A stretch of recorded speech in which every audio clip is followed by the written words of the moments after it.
Достар, барлықтарыңа сәлем. Бүгін менде Гоада екінші күн. Осындай фрешка заказ бердім, ананасовый. Және өйстіп Гоада пляжда жатырмын. Ауа райы деген 32 градус ыстық. Барлығы керемет болып тұр ғой.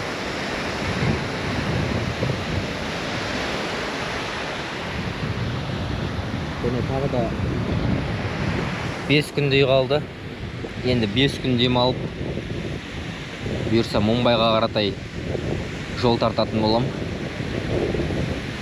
Осы енді күндер деген зымырап өтіп жатыр. Кеше ғана Коломбода жүрген сияқты едім. Бүгін уже Гоадамын.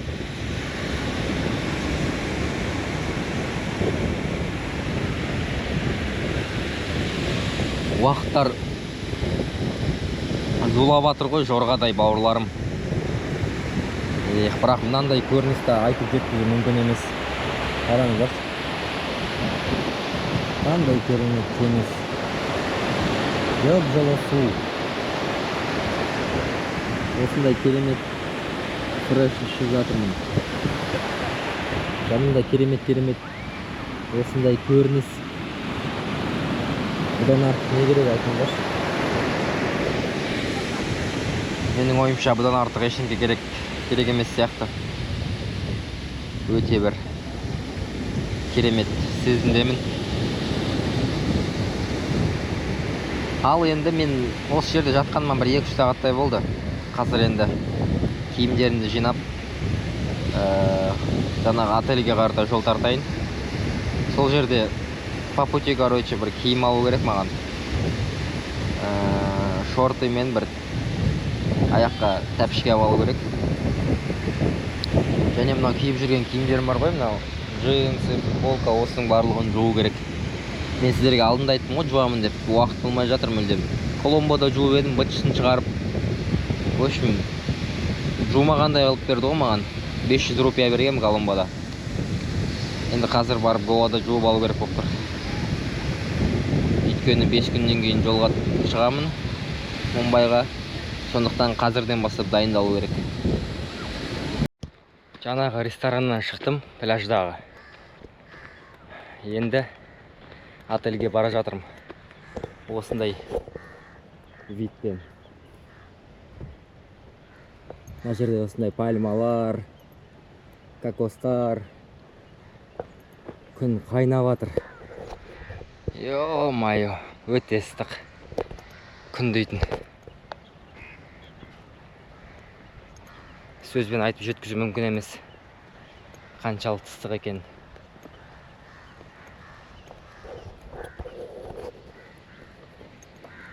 Бірақ әдемі бәрібір.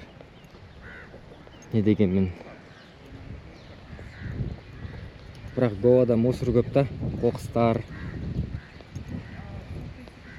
Неше түрлі жаңағы нәрселер.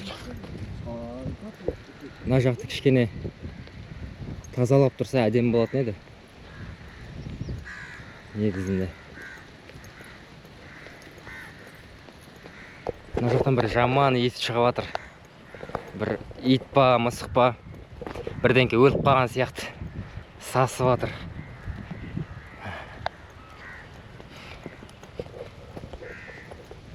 Аха. Дәл осы жерде 2022 жылы мен байктарымды қалдырып кететінмін. Неге арендаппын ғой. Тұраққа, стоянкаға. Қызық па? Осы жерде мен байктарым тұратын. Мотоциклым. Воспоминания деген осындай ғой, ё-майо.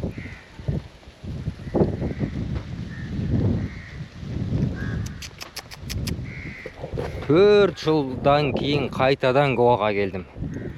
Енді мен әрең сөйлеп келе жатырмын қазір, достар. Жаман ыстық екен ала деген. Ё-майо. Мынау Гоадағы Арамболь жердегі шағын кішкентай базарлар. Неше түрлі нәрсе бар мына жақта. Киім аласыздар ма? Жоқ, басқасын аласыздар ма?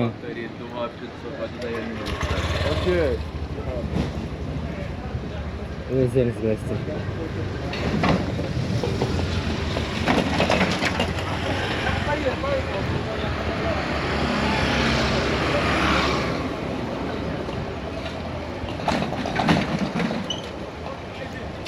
Анау көк велосипедпен кетіп бара жатқан ол мороженое сататын дүңгіршек жылжымалы.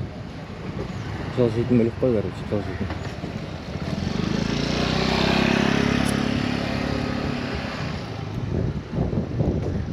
Осындай нәрселер.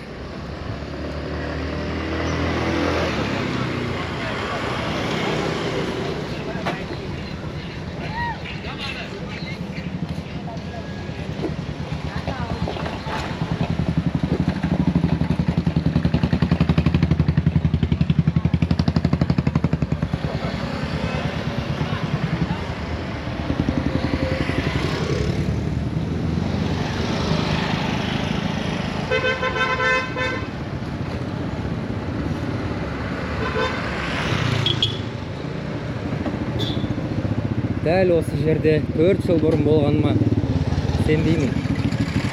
Мына жақта андай ресторандар салып тастапты, бұлар болмаған вообще.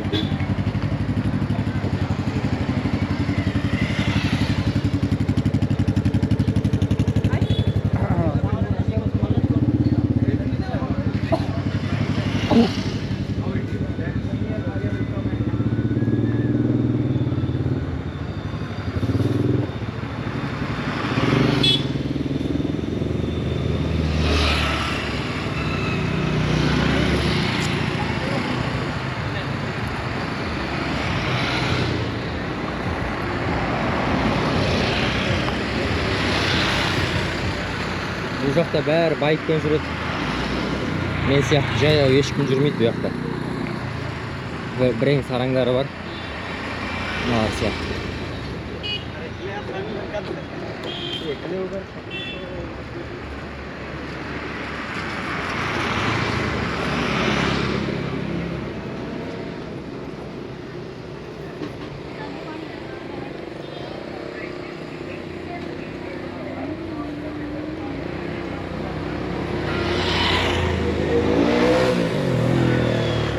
В общем, Гоа осындай, достар. Гоа дейтін осындай. Вайпты орыстар көп бұл жақта. Екінің бірі орыстар. Барлығы орыстар. Андай бір вайпты қала ғой, короче. Ауыл ғой, ауыл. Бұл жаққа андай бір Мальдивы болмаса. Ойбай. Жаңа Доминикана деп келудің қажет жоқ. Осындай ауылды қалаш.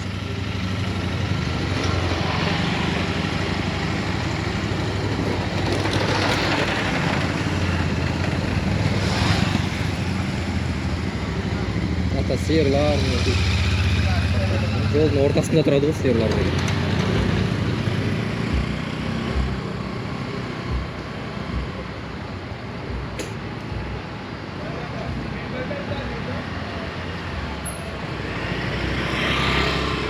Мына жерден автобусға билет алсаңыздар болады Мумбайға. Скорее всего, осы жерден келіп алам Мумбайға билетті. Мына жақта мынандай шағын кафешкалар.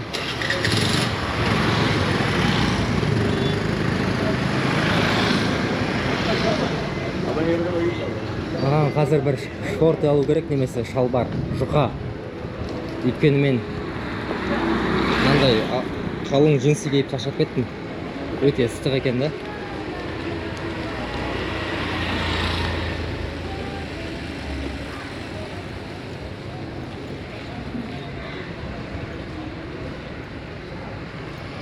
Мына жақпен тоже пляжға шығып кетсеңіздер болады.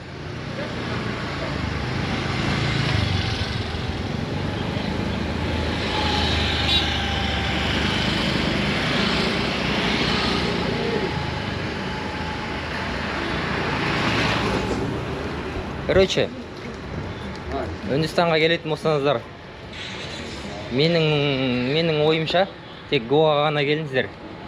Өйткені басқа қалалар сіздің көңіліңізден шықпайды мүлдем. Тек Гоада ғана осындай сәл болсын таза, кішкене болсын. Сосын андай орысша сөйлейді ғой. Орысша сөйлейді, таза, кішкене болсын, андай міне. Сол үшін Гоаға келіңіздер.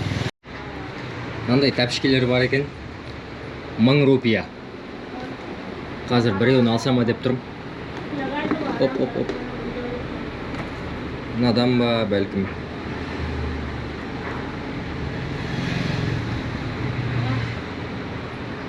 Осындай.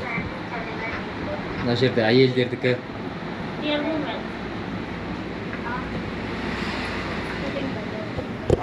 Қазір енді біреуін алсам ба деп ойлап тұрмын. Көреміз.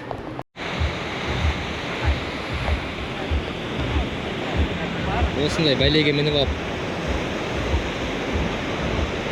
В общем, ұшсаңыздар болады екен. Кәшенесіздер.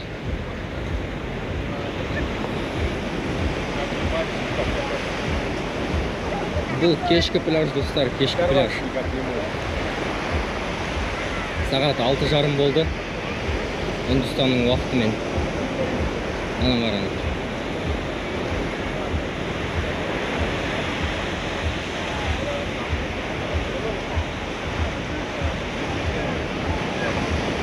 Мынау жаңа деген. Анау, үшін 500 метр жерге барып келдім, осы.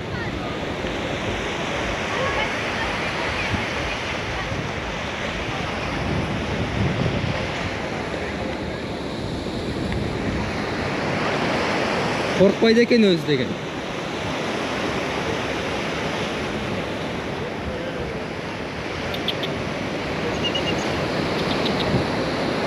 Иттер қаптаған.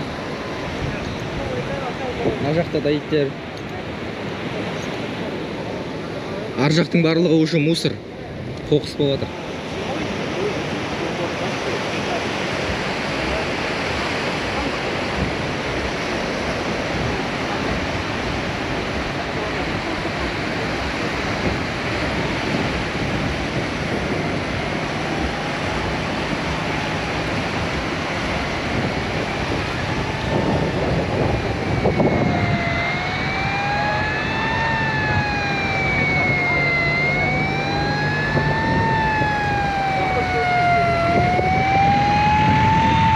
Құтқарушылар ғой, құтқарушылар. Біреу батып кететін болса, осылар құтқаратын болады.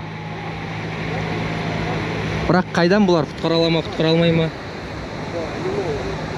Үндістер негізі жүзу білмейді дейді ғой. Сол шын сияқты ғой.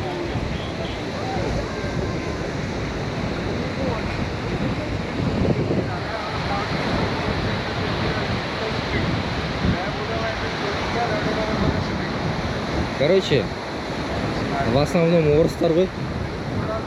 Мына жақта йога жасап жатыр. Біреулер вообще орындарында тұрып қатып қалған. Андай медитация дейтін фигнялармен айналысып жатыр.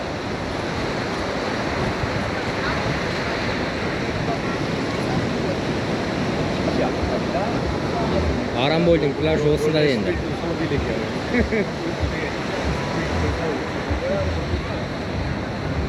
Көріңіздер ма, мынаның барлығы орысша сөйлейді.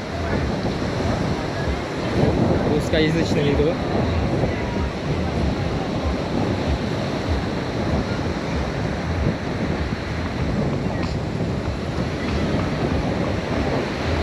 Закат қарасаңдар. Не деген бітпейтін үнді мұхиты.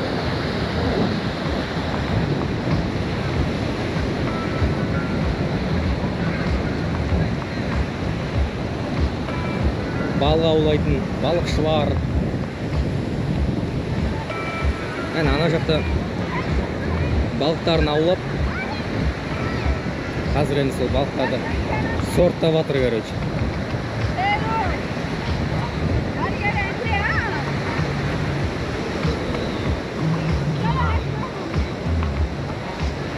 көретін боламыз.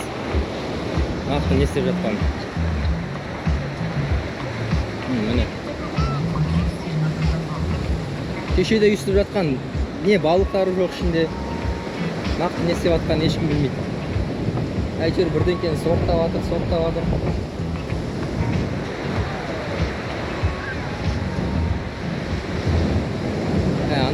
Ана жерге спасатель отырып алған.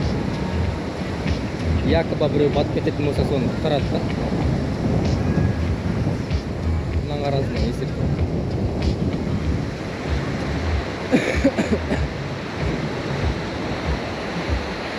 Закатты бір түсіріп алайыншы.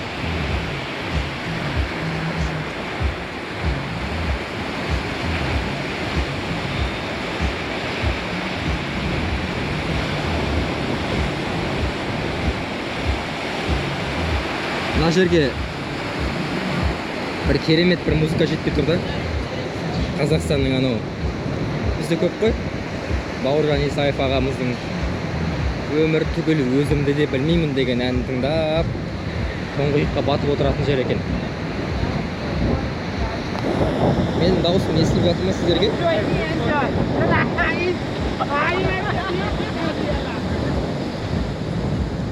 Міне мына жақта Сидней дейтін ресторан бар екен.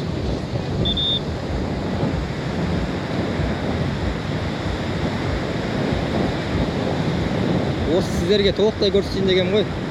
Арамбольдің жаңағы пляждарын. Енді жаңа мен соңына дейін бармасам да, почти соңы ғой.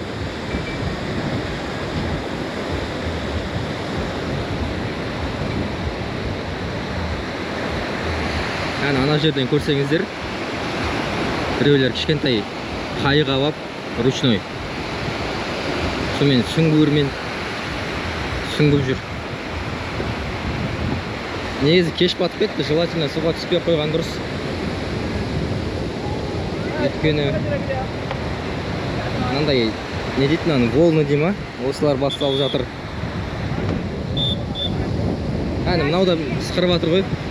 Болмайды, шығыңдар деп жатыр, көрдіңіз ба? Әне аузым, сөзім аузында уже айтып жатыр, шығыңдар деп.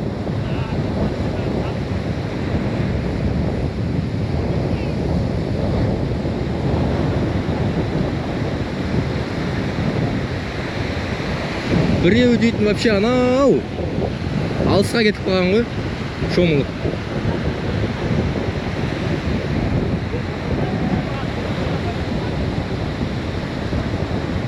Вайб осындай енді. Кешеде түсіріп едім ғой, бүгін енді сәл кішкене басқашалау болып тұр. Адамдар көп екен.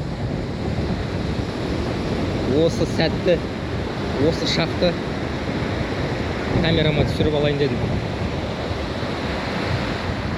Енді ертең сейсенбі, бейсенбі, сенбі, жексенбі. Сейсенбі, бейсенбі, жұма, сенбі, жексенбі. 5 күн қалды ғой, 5 күн. 5 күннен кейін бұйырса кетеміз. Міне, тәртіп сақшылары жүр. 2 тәртіп сақшысы. Міне, пляжда үстіп жейді де, олардың барлығын лақтырып кете береді. Көрінген жаққа.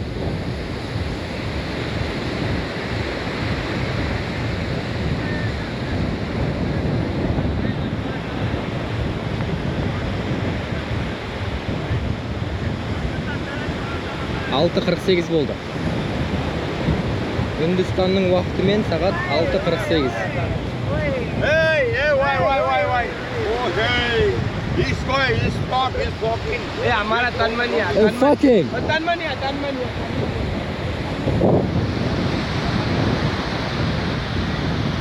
Үндістер қуып жүр. Камера көрмегендей.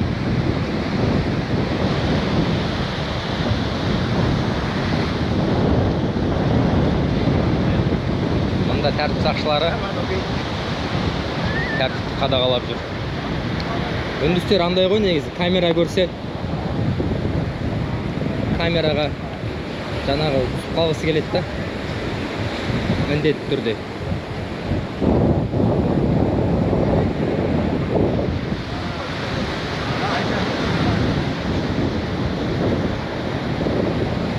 1,5 миллиард үндістер да?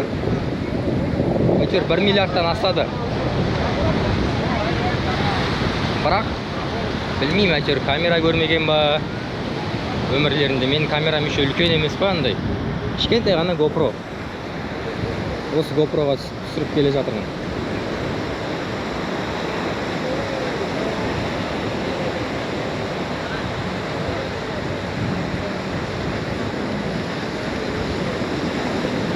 Әне мен өзім күнделікті отыратын ресторанына келіп қалдым.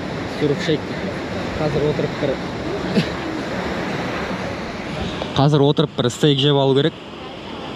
Сосын уже кеш батып кетеді.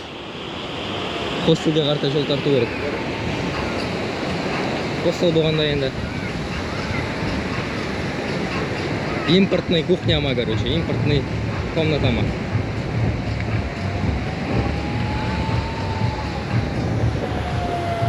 Әні артында келе жатыр.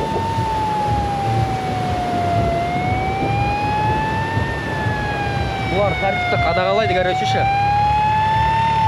Барлығы жақсы болып жатыр ма деген сияқты.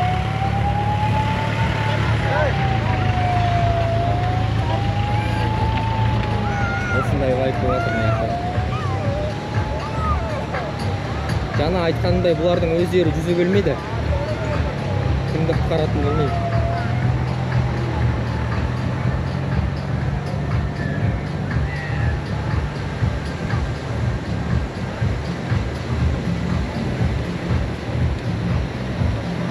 Қазір апамызға келіп. Hello. How are you? One please. Осы апамыздан 4 жыл бұрын жүгері алып жегем. Және кеше келдім ғой, кеше келген кезде осын көріп қалдым да, одан кейін 4 жыл бұрын түскен фотоны көрсетсем, ой, мынау мен ғой деп қуанып жатыр да. Осы апамыз жақсы арықтап кетті 4 жылдың ішінде.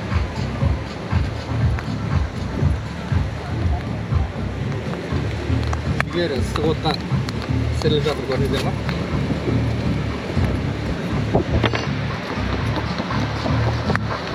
Is this for YouTube? Yeah. Міне Surf Shack, мен күнде келетін рестораны осы.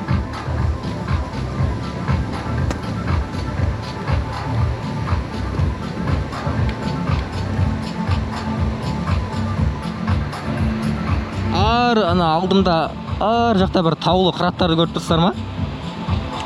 Ол, короче, Арамбольская гора деп аталады.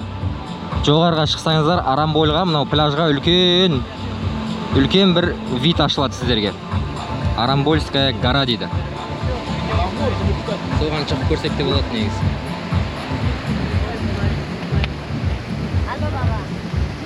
Алло, баба.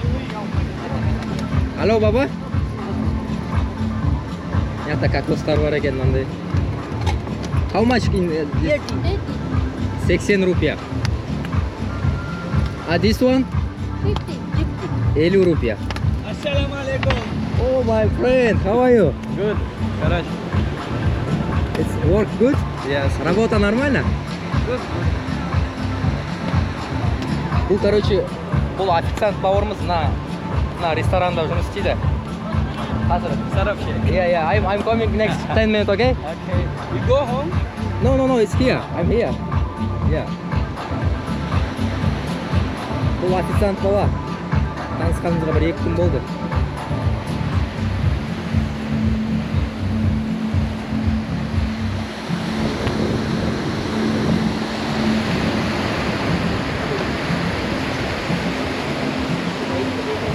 Қазір мен сіздерге бір жақсылап түсіріп берейін.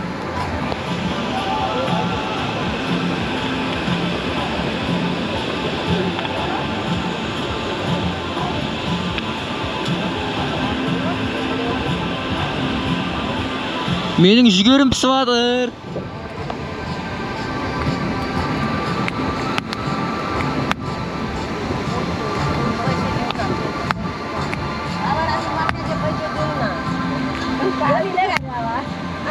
It's very little, small. Yeah, Why? Grandma, it's very small. it's small. Small. 나를 또 들어가. 나를 아, 오케이. анау маған емес, мынау маған екен да? 이것만은 안 해. Байып осындай.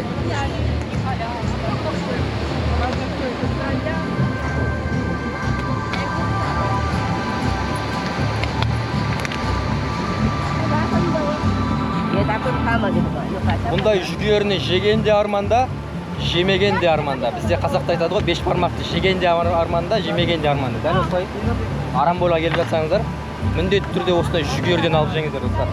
बीच से काट दीजिएगा ना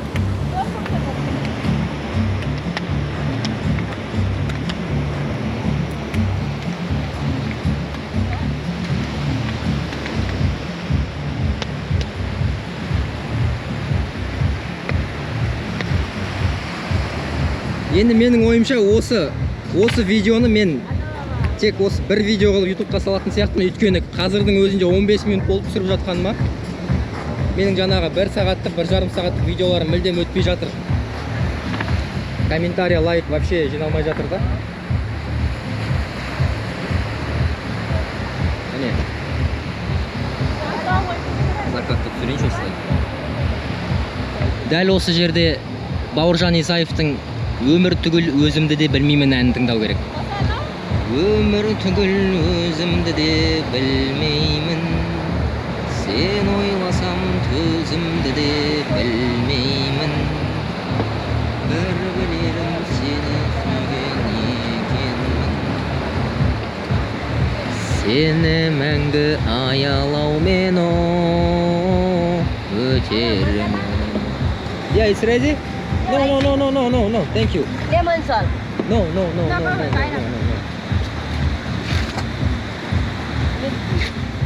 Just moment. Апамызға 50 рупия бере салайық. पाइनएप्पल का क्या करते हो 50 рупия, я?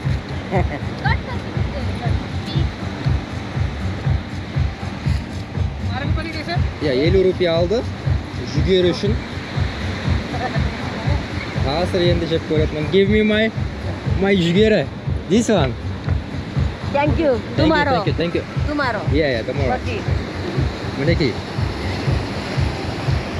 Қазір енді жүгеріге дегустация жасап көретін боламыз.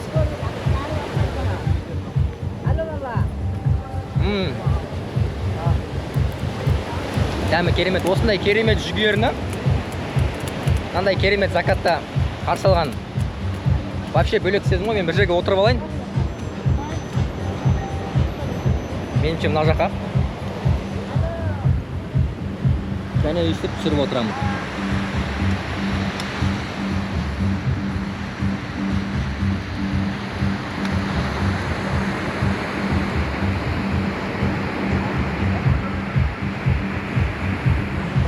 Короче, кім білмейді, мен Индияға, осы Гоаға қалай келдім. Ең бірінші, мен Алматыдан чартерный рейспен Коломбоға ұшып бардым. Ол Шри-Ланканың астанасы. Сосын Коломбодан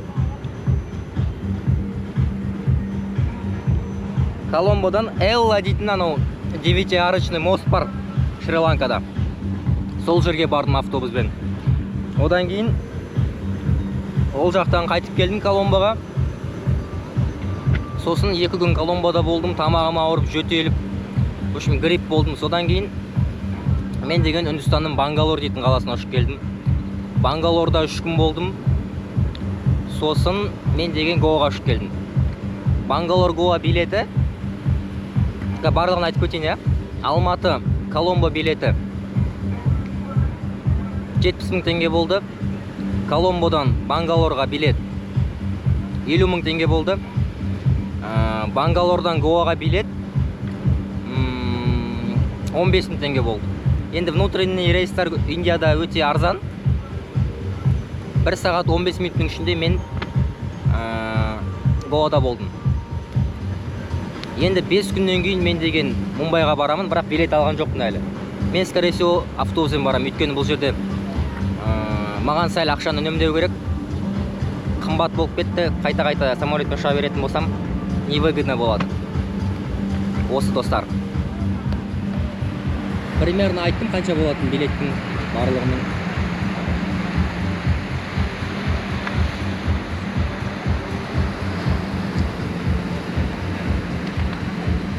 Өздеріңіз есептеп ар жағын көре жатарсыздар. Міне масалар жүр, маса. Мияқтың бәрі маса, көрдіңіздер ма?